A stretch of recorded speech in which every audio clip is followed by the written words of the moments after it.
ser el hombre que no te fallará. Si pudiera amarte, prometo lo haré mejor una vez más. Hey, what's up? I'm Malay. I'm a producer, engineer. Yoandri, singer-songwriter. Here today, we're going to talk about a song we did together called Gemini Amor. Just kind of talk about the process from beginning to end of how kind of we wrote the song and kind of show the workflow that I do a lot where as I'm creating a song with an artist, kind of help their vision come to life. Starting with a really small idea, it could be something as simple as like this song. We just had a couple simple chords. It became, something we didn't even expect by the end of the day. Baja tus paredes, no te hacen nada bien. To get the song going, started with like a really simple 4-chord progression. So you can hear it's just like a basic,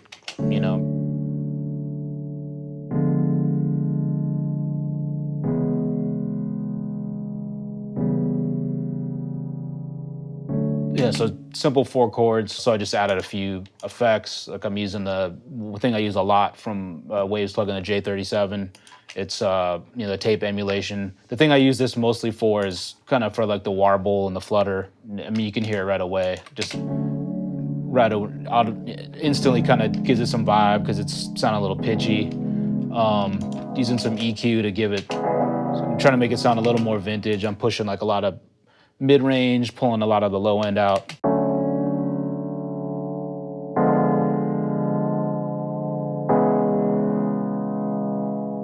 So that's kind of how we started the song, was with that sound there. A lot of times, I always keep a mic handy in the control room. So as soon as I'm playing these chords, I'm just kind of jamming, tweaking the sounds. All of a sudden, he's like, "Hey man, I think I got a melody idea." The first instinct that came into me was like this playground melody, almost like some Ring Around the Rosie type shit. And I was just like da da da da da da da da da da da da. Instantly, I'm like, "Hey man, why don't you just throw it in the computer?" So the little freestyle he just did, literally, just now, he kind of hummed that in there. So then all of a sudden we're hearing, these 4 chords, and we're also hearing this new melody idea, no lyrics yet. And just that's kind of on loop in the room. And that's, now I'm starting to think about how can we find, bass lines, or how can we find other things? I was just trying to think of something like, in this lo-fi world, is like, it'd be awesome if there's some kind of weird sample or something that was melodic that helped your melody along in a way, but like a counter melody thing, but didn't get in the way. So I ended up doing this thing on guitar. And so that sounds like a really weird sound, but if we take all the processing off of it, and by the way, this is still pitched. So it was initially an octave higher, and like the notes have been pitched around. And sometimes working in digital space, when you're pitching things in different programs, there's like artifacts obviously, and sometimes sounds cool, you know what I mean? So like a lot of this sound is from, things that maybe necessarily weren't done the right way, but that's kind of what gives it the vibe.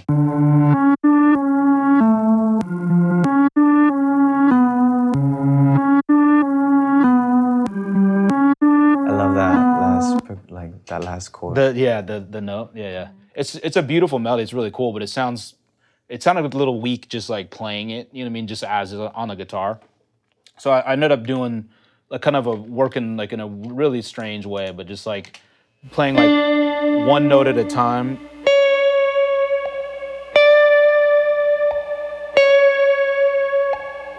Yeah, so it's basically playing these like one note at a time, and then I separated them out, chopping them.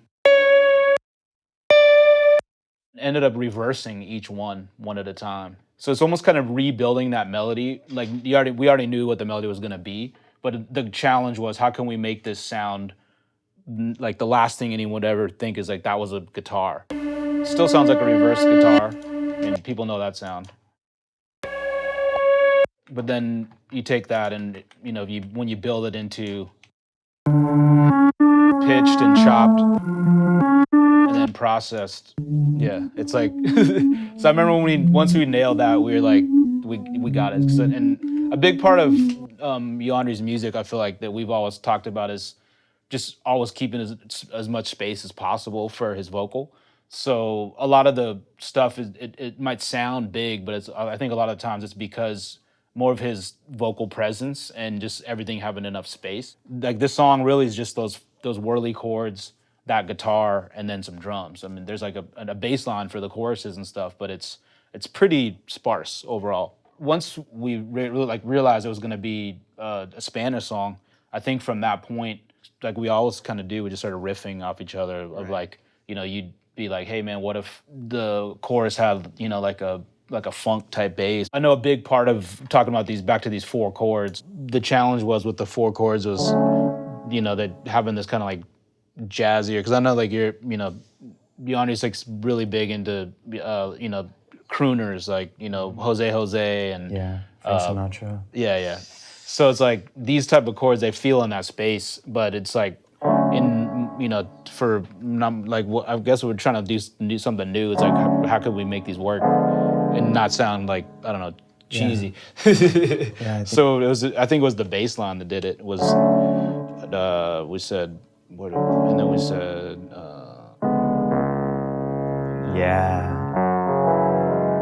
because that bass line makes all the other like the chords sound so much like you said brighter. Yep. So just by on their own they said this. If you would have just listened to those chords on their own, they sound like pretty emotional and not sad, but a little dark. But then since the bass note like is almost darker than the chord, it gives the chords this like brighter feeling. Just playing them now.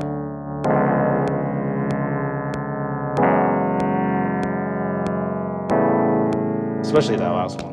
Adding. So I mean, a lot of stuff I feel like we'll build songs that way where, maybe it's just the lack of proficiency as musicians. We're just going off feel a lot of times. All the time. Yeah. We literally only go off of feeling. Yeah. So it's like we, not even knowing what chords those are. So it's just kind of like knowing that, man, they sound cool because the melodies he's doing. But even when he's, initially said he thought more of like a nursery rhyme type when the melody, I'm trying to think about how can I make it cool. We got to make it sound cool. You know what I mean? Like there's always this factor of like we don't want things to ever be corny. Yeah. So at least our opinion of what would be corny. Right. So which we usually share. Yeah, exactly.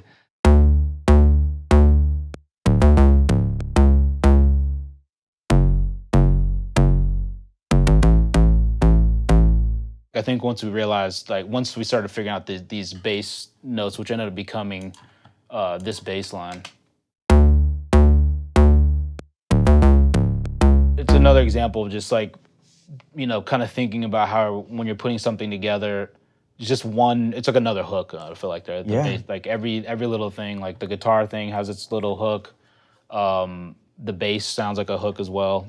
So it's just like thinking of, when you're creating songs, sometimes it's like instead of layering a ton of stuff or just like, oh, we're doing bass, it's just like, add an 808 that fills out all the bass or something like that. It's like sometimes it's cool. You think about like your favorite, Motown songs or reggae songs, or it's like the bass. You can like sing the bass line. Yeah. So I feel like that's been a lost art form through the years, where it's like bass has become just sub. You know what I mean? Like, and you don't really get that with access to so much stuff now. I feel like it's so easy to just throw a bunch of shit in there when it's like, wait, what's the actual purpose? Like, what if we just used one bass instead of like a sub underneath, or obviously we can enhance stuff, but just thinking of making music that way where everything has its purpose. For sure. I remember when we talked about, building like the foundation of the percussion. And I know a big thing for you is like, if I'm doing a song in Spanish, I remember you said you didn't want to get too deep into like dembow or like reggaeton. Like, you didn't want to make a reggaeton song. Right. So I remember, the percussion being very, I think I'll play the bass of it was more kind of like almost like a Michael Jackson type groove, like.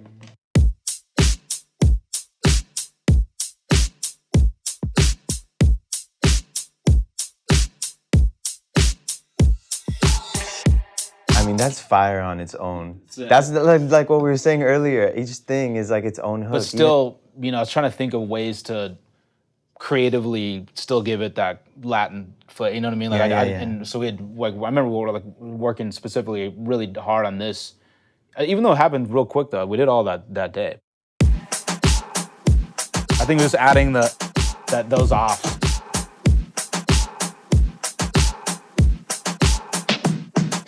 It's crazy because with the bass, with that bass line, you can barely notice that rhythm is actually more of like a Latin rhythm. Yeah. But the bass puts it in that funky space where it's like there are some things about Latin music that are great and beautiful, and there's a reason why it translates, right? And at the end of the day, if I'm singing to a Latin audience, they need to understand what I'm making. You know, even if it's something that they haven't seen before, they need to be able to kind of grasp it, and that I think is what does that for this song. It's like not even a dembo. I think it's just like the off, or just even what was that sound like?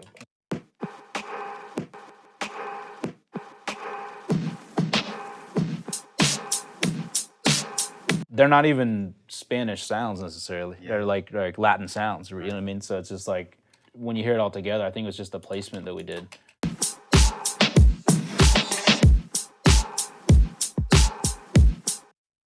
Putting the bass line in. And yeah, this is the rhythm section.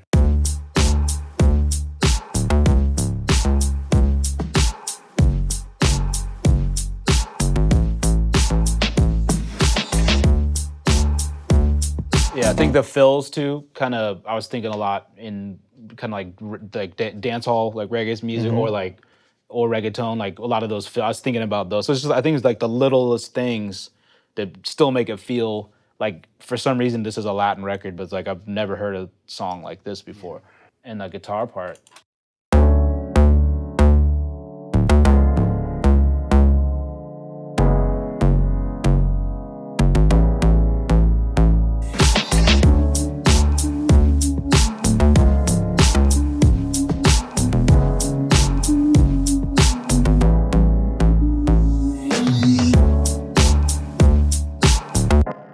Crazy, just the keyboard, that reverse guitar, bass, and the drums. That's it.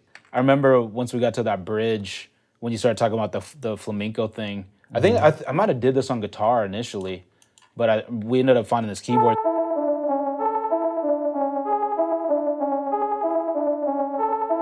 To give it that flamenco thing, remember adding those claps, you know? It made it like such a flamenco moment. Remember this. The first two things. Na, na, na, na, na, na, na, na, na, na, na. I ran up to you and I sang it in your ear, and then you started playing it, and you added I think, two more progressions after that. So many times, like, we'll be working on songs and you'll hear these melodies, and then, so that's what it was. And I remember, like, you definitely came in and it was just singing those notes, and then we ended up,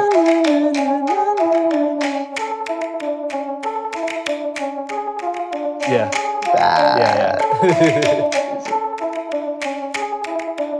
But then that is the whole bridge now, because I remember we just kept muting more stuff. Amo los dos lados, amo tu calor.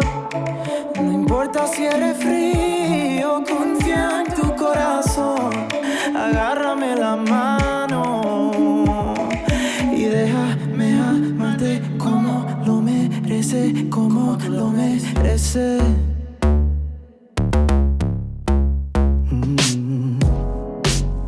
Yeah, that. When I first got into the booth to do that last part, we didn't have a transition from the bridge to the last chorus, and I felt like it was gonna be a challenge to do that part, the déjame amarte como, and literally as I was singing it, I was like, is this even gonna fall into place? That's literally my favorite part of the song. That leading into the back into the chorus, like a drop chorus thing. That's what I love so much about this song, is just like not being able to look back at it now. There's only really 4 things, and then your voice, which is crazy, because then when you listen together, it feels like a massive thing. You know what I mean? Right. Yeah, I'll show you these 4 parts again with just the roads.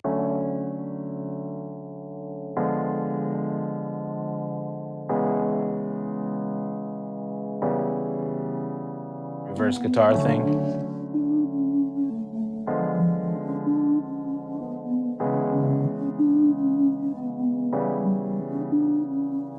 bass.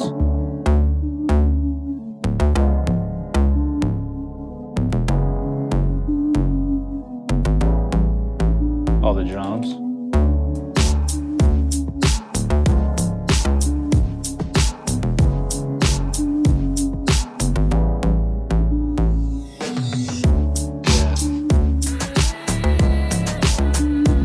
Almost every time that we make a song together, when the song is relatively like close to being the foundation is set, we always do a full run through for the ad-libs. Like from the beginning of the song to the end of the song. And this was one of the moments where we were just, and I was just throwing ad-libs.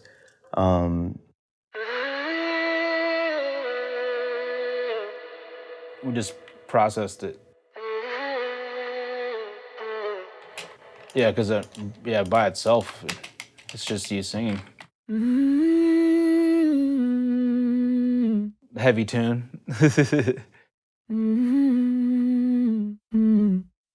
Yeah, because it almost sounds like an effect. Because I remember I doubled it. Like I pitched it up as well. Oh. So it's two playing together. Actually, when I first heard that, I hated it. And then you were like, no, this is fire. And I'm like, it sounds like weird. Well, because I think I was hearing it as like an effect. Right. And you were probably hearing it as like a vocalist. As a vocal, yeah. You know what I mean? And then I was like, nah, let me like mess with it for a little while. Because in the track, it's like, I guess we'd know it's a voice, but I think an average person might hear it and not realize it was a vocal.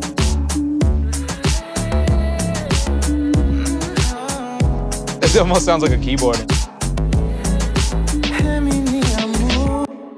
That's like a big part, I feel like, is like finding, like with the guitar thing, is like no one's gonna know that that's like a reversed guitar, right. That's pitched and everything. Yeah, we've done that a lot. Yeah, I feel like that's like such a unique way to work, is like finding ways that are not necessarily like a preset or something you could, oh man, I was going through whatever plugin and I know that sound from there. Like, so I think it's really fun a lot of times to push yourselves to, to like find something new and something different, Definitely.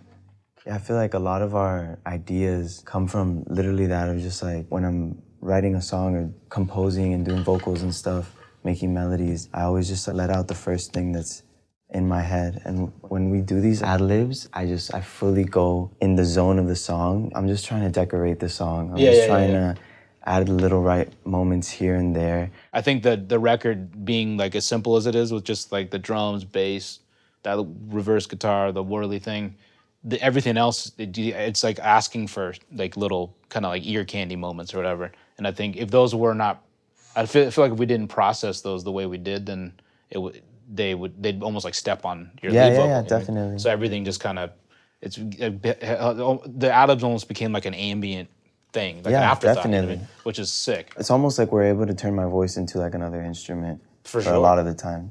It makes it more exciting because you know that it truly came from you.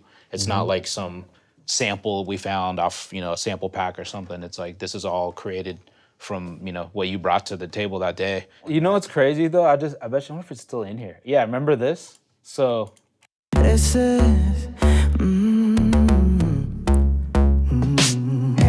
Back to this whole underplaying, undersinging. The initial take, I felt like we ended up using just like mostly one take of the whole song. Yeah. And obviously, I'm not gonna stop in the middle of recording because he did that ad lib, but we're listening back and I remember we were so excited when you tracked the bridge. We're like, oh my God, it's incredible.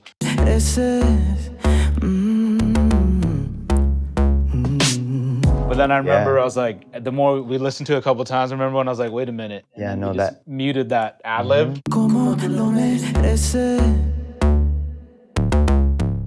That's it right there. Yeah. I think that was probably one of the moments where that concept fully realized itself in my head. Like I was like, okay, this is why undersinging is the move sometimes. Yeah, it's like less is more. Like the space is so much more powerful. We've created this like flow where it's just like when we're cutting vocals in the studio, I always feel free to do the most or do nothing, mess up, and having that comfort usually makes all those things happen less. Because when you feel comfortable, you're just in your zone, and that's where you need to be when you're making music. On this song in particular, I know you cut it in the booth. I have the U47, and I have pretty standard chain that's going through an undertone audio preamp, which could be compared to like a Neve 1073 in that world, to a TubeTech CL1B. But I think more importantly than that is once you started writing lyrics, using the handheld SM7 in the room, Yeah. I think section by section you had laid down like, oh, I got lyrics for the verse 1, and you'd sing it in, and then I got a hook thing, and then you lay it in just a scratch. And then we went and recreated it in the booth, and you like really performed it and with all the bells and whistles and working with like a professional chain. But I remember Closure, the song before, we tried to go in the booth and you couldn't recreate that. And we ended up, that song in particular, I remember we had the speakers, my mains like blazing loud in the room. Click track is blazing. It was just a piano or like maybe some kind of keyboard sound and the click track, and you sang the whole thing. And that's the final vocal take, is that SM7. We had to like dissect those vocals because we had to take out the click track.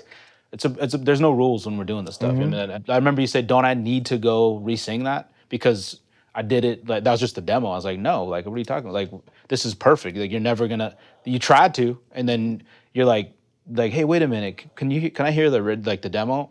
And you're like, oh man, like I don't know if I'm ever gonna be in that headspace again. Literally. And that was it. Then you won't. We've done so many records and been a part of so many records where that's what, as the artist, like you sitting right next to me, speakers are blaring or back here, whatever it is.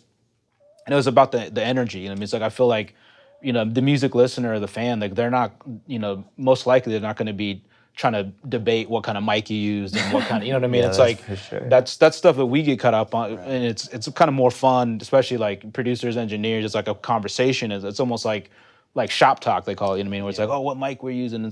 It's almost more fun that way. But the reality is like, how does the music really translate? A lot of things that really translate well, it's the things that seem like they're off or they're wrong. Yeah. Because it feels more real. It feels more true. Difícil va a ser olvidar tu sonrisa, memorias se repiten en mi cabeza, dime. So tracking, I typically try not to use any plugins other than, sometimes people want to sing through tune or something like that. Really the only thing I'll use is just a little bit of like a reverb on a send just for vibe for the artist. Unless they request something specific, but typically I just try to keep it raw. I have like a lead vocal kind of bus that I've, built, I guess, through the years. And typically my chain that I use almost like on all sessions would be the Fairchild de-esser and then an EQ. Typically these three. The C4 in this instance, just I was looking to get a little more kind of crispness, cutting through the U47, a little bit warmer mic. It seemed to work a little bit better, just adding a little more top end from the C4 on this particular one. So we can maybe hear it unprocessed.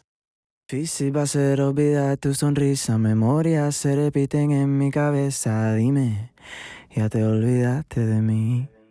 A lot of times I'll throw plugins on the actual channel itself. 99% of the time for vocals, I'm using the RVox, compressing before it hits the lead bus.